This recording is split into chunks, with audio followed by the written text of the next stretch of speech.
our players enjoy being around each other, and that's cool. I don't know if they always enjoy being around us because we do a lot of pushing them, a lot of yelling, but they definitely enjoy being around each other. They enjoy being in that locker room, and that's the place that that they own. And I think that in order to be champions, then they have to care about each other. And I think that's kind of where we are. It's better than it's been since we've been here, and that's pretty cool. There's been a lot of discussion about where this team will finish, right? There's been predictions, but the one thing that I will say that it doesn't come from our team, it doesn't come from our building, because our guys, they are committed to working every day, and they talk to each other, they talk to one another about the fact that what people say and what is written or what is predicted, that has nothing to do with where we end up finishing, with how our season, with how each one of the games end up. And so that's cool as a coach to be able to watch the maturity and the leadership as it grows through our team.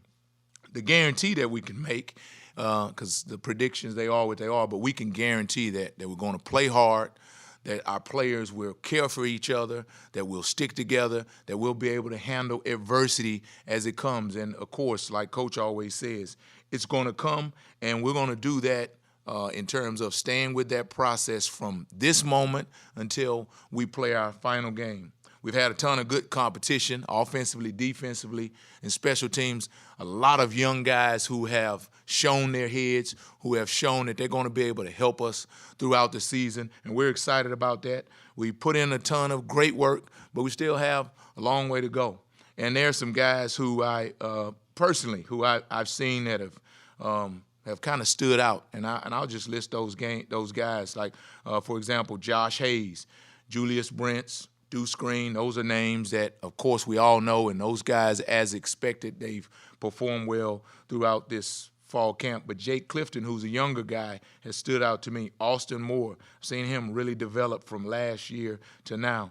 D. Hintz, Felix, Eli Huggins, those guys have continued to get better. Of course, their names that we know, Echo Boydo, and then two younger guys defensively, Jacob Parrish and Vechain. Those guys have stood out by the way they've played and by the way they've carried themselves throughout these practices. Offensively, Christian Duffy, of course, a mainstay on the offensive line. Will Swanson has stood out to me. Adrian and his leadership and his maturity out there on the field. DJ Giddens has done a good job. R.J. Garcia as well has done a good job. He did a good job in the spring. And then Cooper, and then Mr. Electric Deuce Vaughn has continually improved, right? We all know his abilities, but I've just seen him take it to another level here in this fall camp. So we're excited to get going. I love nothing more than to talk, but at this moment I'm going to be quiet and take any questions you guys might have.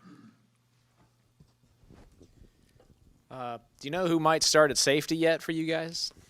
Oh, man, again, an intense competition. Josh has done a good job. Drake Cheatham done a really good job today even. T.J. Smith, good job. Vechain, Jordan Perry, all of those guys, man, have done a good job throughout camp. Each guy's had his moments, and each guy's had his way, from TJ being extremely physical to Josh and his man cover skills to VJ and his length and his youthful energy. Each one of those guys, they kind of bring a different facet to the game. So, we don't know at this moment who will start, but I think all of those guys are putting themselves in position to be able to help us at different times throughout the season. Coach, how is this team different than maybe your previous K-State teams? Well, I tell you, we know more about them, right? The older guys on the team, we know more about them, but I think that they are really buying into the things that we're selling, right? As a staff, they're buying into the nutrition. They're buying into taking care of their bodies. They're buying into, so far this camp, they're buying into making sure they are doing all the little things off the field. Guess what? When you put the ball down in fall camp and you say, let's scrimmage, everybody does that, and everybody will do it at a high level. But the thing is that if you don't pay attention to the little things, if you don't make sure that you're lined up correctly, if you're not studying your playbook, if you're not doing a great job of communicating, if you're not pulling the younger guys to the side and coaching them, right, those are the things that they can come back in a positive way to help you later in the season, or they can come back to hurt you later in the season. And that would be the difference for us, is that more guys are doing those little things that it takes to win. Is that buy-in essential for any program that wants to take that next step from winning more than losing to being kind of elite? Yeah, I think that's when Coach always says it's their team, right? And when they take extreme ownership in their team, and we as a staff, we've continually pushed that, right? Well, I think it's at this moment that we see them understanding that it's their team and them taking ownership in it, and all the responsibilities, of they belong to them, right? The younger players' development, it belongs to the older players. And I think that is, for me, in my opinion, that is when your team is able to take the next step, because it's not about the schemes. It's about these players owning it and holding everyone to accountable to being at the standards that we set. When it comes to your room, is it kind of finding those next group of guys after Julius and Echo at this point? Right, and that's I think it's all the rooms, but as I live in my room, that's the way we talk. And if you look at Echo in particular, he got his start from the scout team. Right, he got his start from the scout team, and he's always an example that we use in the fact that everyone is important. Right, as a coach, I understand that each person is important, and how I develop each guy in that room, and I talk to them about building their own house. Right, your house has 2 acres. Right, you got 2 acres of land. Someone else's house, it doesn't have it. Right, and so you have to be satisfied, content in your house, and you have to do the best you can as you build your house. And so that's what we talk about, the importance of each person, right, maximizing their opportunities, maximizing their abilities. And when it comes to playing time and when it comes to performing, that's what this is. This is a performance-based operation. And so I'm excited for my room because they understand it and they're buying into that. I know you mentioned a few of them already, but who are some of those guys, I guess, pushing for that 3rd and 4th spot in your rotation? Well, I would say that Jordan Wright, Omar, Jacob, Justice Clemens, Kobe McAllister, right? So I can name like 10 guys who are fighting for one spot. But when you have intense competition like that, I think we all get better. I think Echo and Julius, they get better because they understand that no one died and left you starting jobs, right? There's always an intense competition for it. And I think when they understand that helps them to be better. It gives the guys who are fighting for those jobs, fighting for those reps, it gives them hope. It helps them to be better. And so I'm excited for where those guys, those names that I said, Jacob and Omar and Justice and Kobe, I'm excited to see those guys continue to learn and grow in those positions. Coach, competition is something that not only you, but the rest of the staff and a lot of the players have mentioned. It's kind of like a buzzword so far in fall camp. Is this the most competitive that fall camp has been since you've been here? Well, I think when you look across the board at the new players that we recruited and signed, the guys who came in as transfers, we've improved the talent level of our team. And when you improve the talent level, no one can be comfortable, right? It's competition. And the thing that's really cool as a coach to watch is that there's no selfishness, right? It's just competition. It's at the quarterback position. Those guys are going tit for tat, and they are helping each other. So when you see a guy who is fighting for the same position that another guy is fighting for, but you see them working together, you see them communicating and talking and trying to help one another to be better, man, that is what it's about. And that's what we see across the board. So, yes, we push for that competitive spirit. We push for it offensively and defensively, offense versus defense, but then as well within the position groups. Then you mentioned Julius Prince. I'm just curious, what have you seen from him this year as opposed to last year as far as growth goes? Well, he's continued to push himself. He's always been one of the hardest workers in my room, and then one of the hardest workers on the team. He wants to continue to grow relationships throughout our team, and that's really good for a transfer to want to come in and not be like a mercenary, right?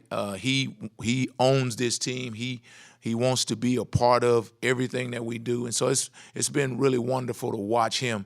But again, he's a guy with talent, and to have the mindset that he has, where he wants to do everything that he can to help make younger guys better. I see him continually coaching the Jacob Parishes and the Kobe McAllisters, right? He's one of the guys who brings the group up and breaks it down between he and Echo, and so it's been really good to watch them co-lead in that room.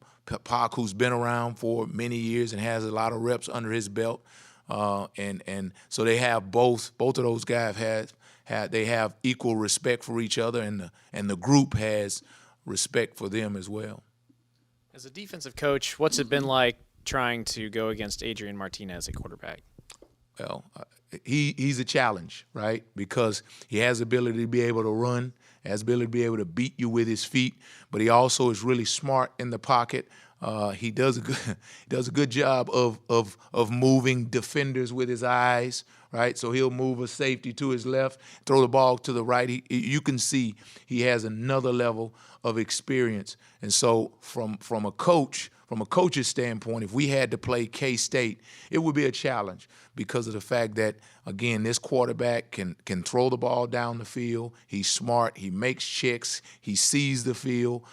He understands coverages, and again, he also does a great job of moving safeties with his eyes and understanding where his check downs are, and then again being able to beat you with his feet, really on another level, right? Because if a defender misses a tackle, then he can change the field. He can score with the ball.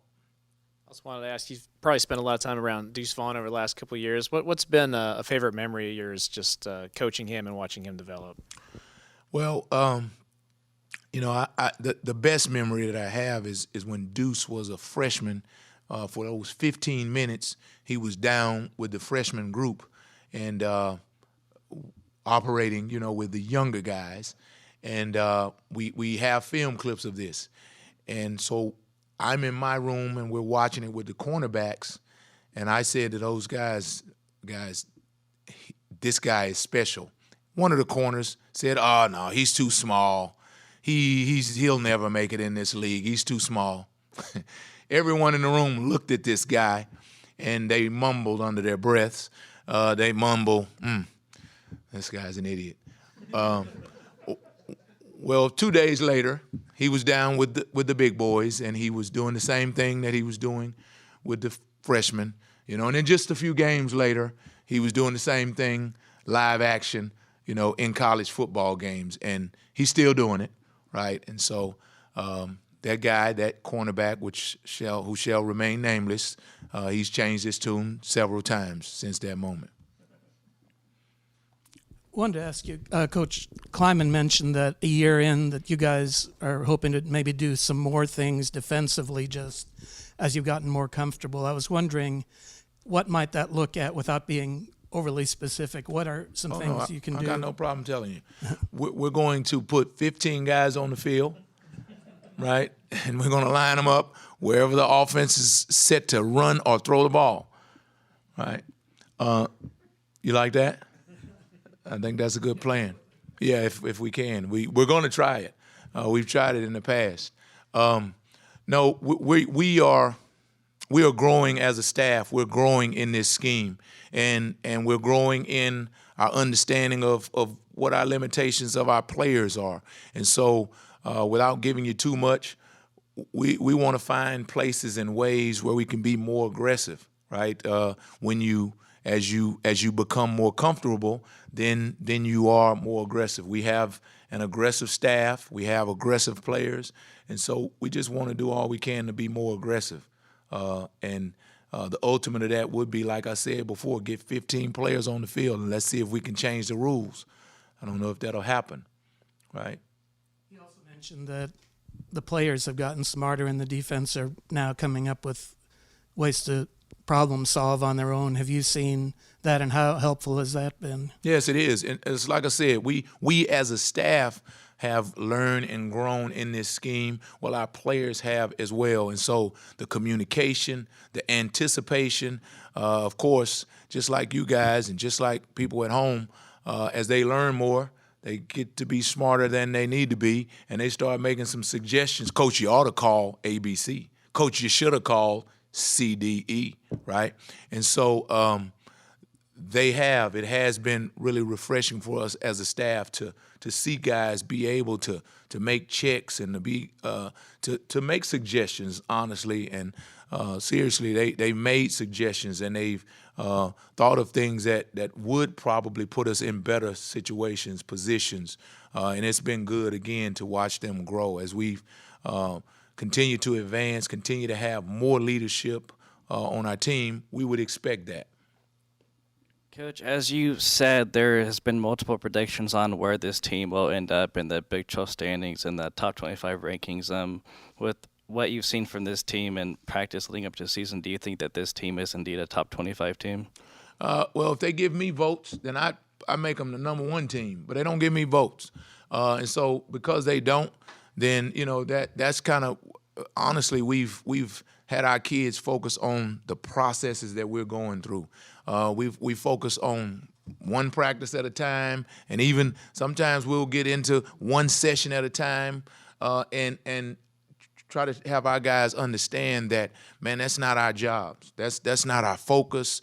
And top 25, that's for somebody else to decide. We get an opportunity to play these games, right? We get an opportunity to practice, to prepare to play these games. And that's enough.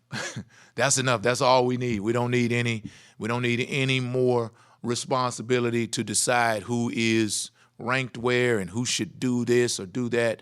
That's not what we're about. We're about going to work every day.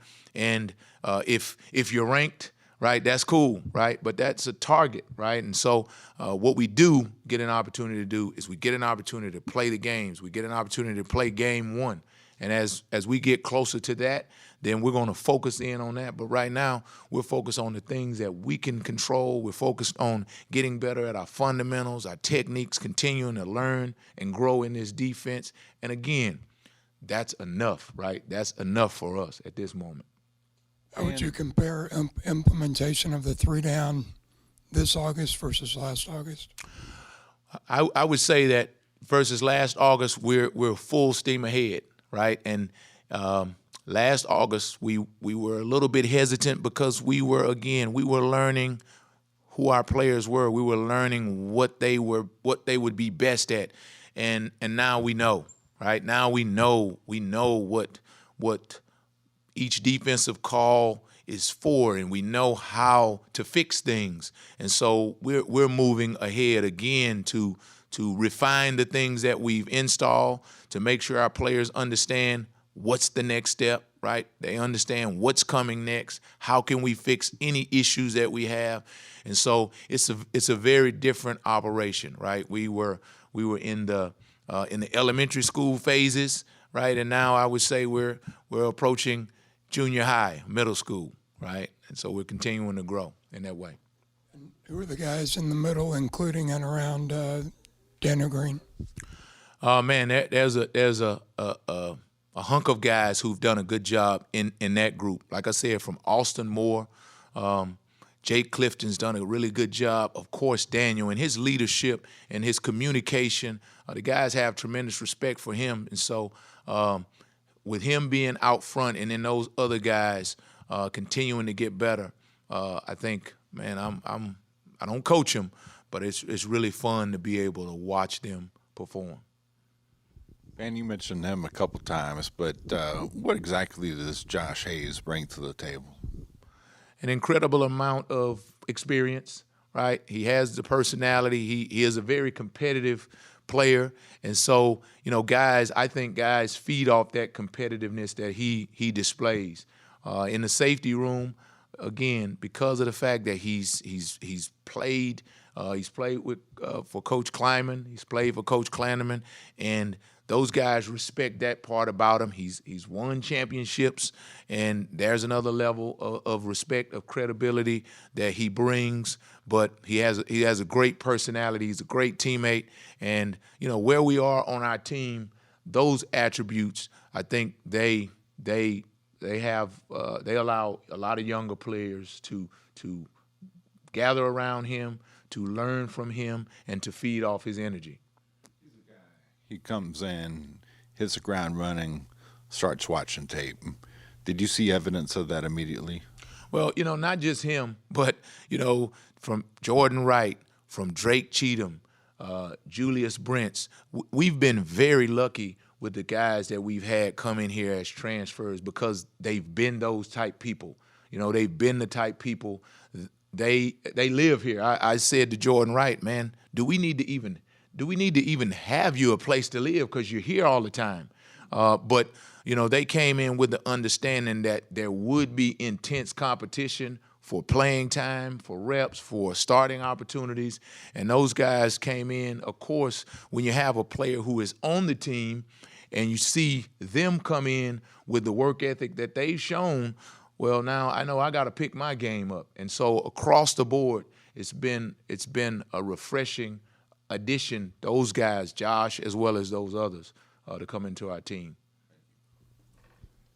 Coach Omar was also singled out by Coach Kleiman as a guy that's kind of stood out. What is about him and what he's done that you've liked so far?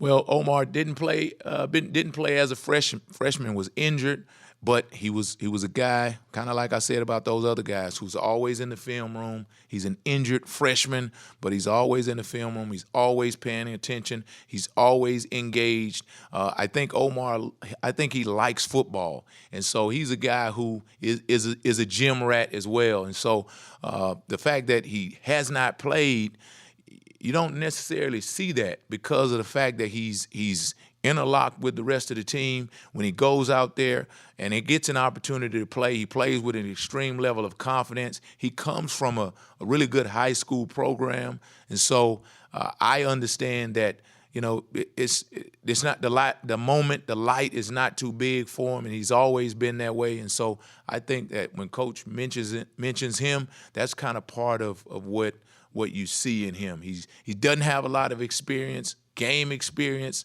but you wouldn't know that when you watch him practice. The two freshman safeties, Vechain and Jordan, what have you kind of seen out of them that guys like so far? Well, the fact is that those guys, they have incredible length. And, when you talk about defensive backs playing in the game today, length is something that you can't teach. Length is something that they either have or they don't.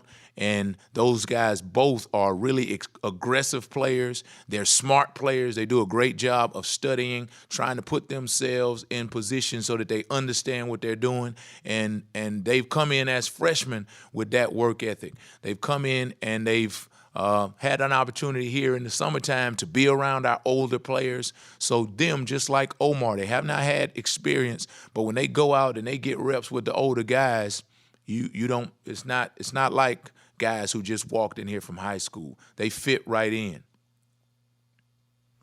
At practice, has there been a wide receiver versus corner one-on-one battle that's been the most fun to watch? Malik is always very – now, listen, I coach the corners, right? So they never win, right? In my eyes, right? We get that film deleted.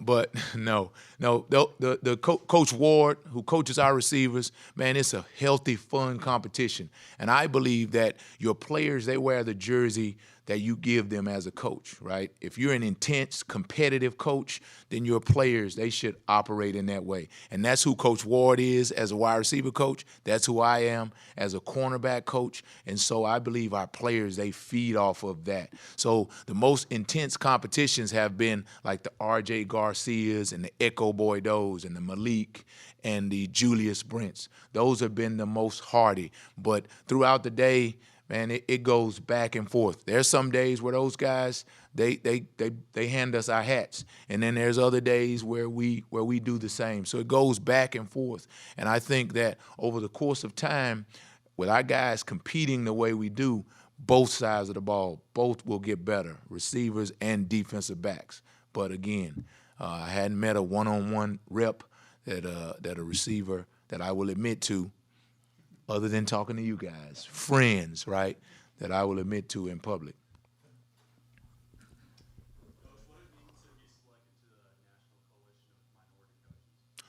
Well, that's an academy. It's a cool honor. I think that it actually is a really good program.